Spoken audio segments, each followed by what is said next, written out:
Génial. On va s'intéresser d'ailleurs à ces pompes à chaleur. C'est notre dossier cette semaine. Comment choisir une pompe à chaleur en fonction de ses besoins, du diagnostic thermique de l'habitation, mais aussi de la région.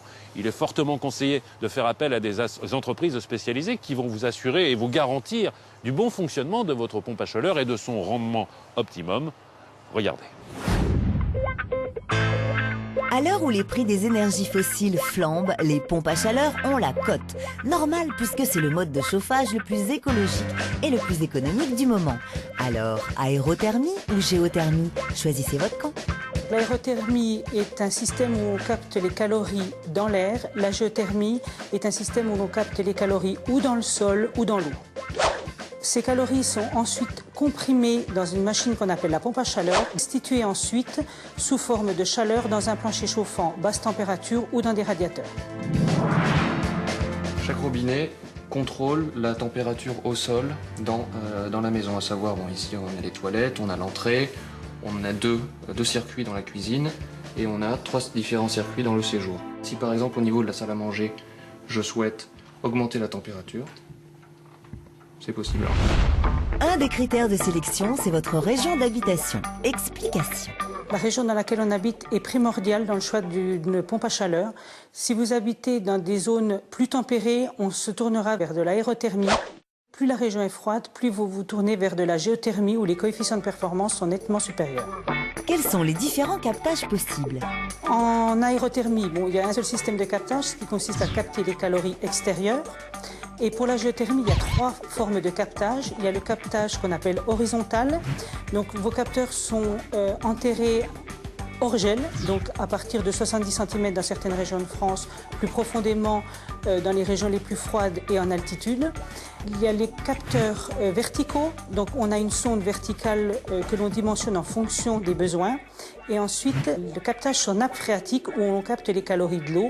Donc c'est ce genre de géothermie qui a le meilleur coefficient de performance dans la mesure où la température de l'eau est constante sur toute l'année. Nous avons choisi un système de captage horizontal parce que c'était le plus simple à mettre en œuvre vu qu'on a un terrain relativement plat. Ici, c'est là qu'est le départ du circuit extérieur. Pour chauffer correctement la maison, il nous faut dans le jardin une surface qui représente 2 fois la surface à chauffer. Autrement dit, ici, nous avons une maison de 140 mètres carrés, donc nous avons 280 mètres carrés de surface avec des tuyaux dans le jardin. Il y a dans les tuyaux par-dessus, on commence à tourner de ce côté jusqu'au bout du jardin. Il fait un virage pour rejoindre les jeux d'enfants et il relonge de l'autre côté du terrain, tout ça pour me laisser un espace libre au milieu pour pouvoir faire des plantations. Pourquoi est-ce qu'on a choisi ce système plutôt qu'un système de forage? C'est tout simplement un problème de coût, car il faut compter 5 à 10 000 euros de plus pour faire un forage efficace. Donc pour une géothermie horizontale et une maison de 120 à 140 mètres carrés, donc pour une famille de 4 personnes, on estime le budget à 22 à 24 000 euros, tout compris installation, matériel plus pose. Là-dessus, vous bénéficiez d'un crédit d'impôt de 50% sur le matériel. Petit bilan au bout d'une année de pratique. Je suis très satisfait. Il faut savoir que pour cette maison, cette année, nous avons dépensé à peine 200-250 euros en chauffage.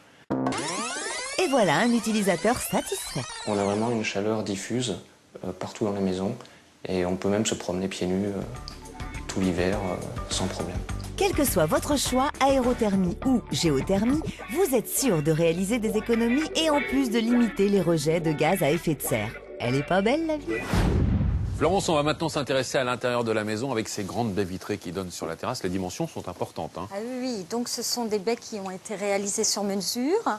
Et donc nous voulions un triple vitrage. Malheureusement en France, ça ne se faisait pas à l'époque. Pas dans ces dimensions en tout cas. Non, pas dans ces dimensions. Et puis pour un coût aussi assez impressionnant. Donc là,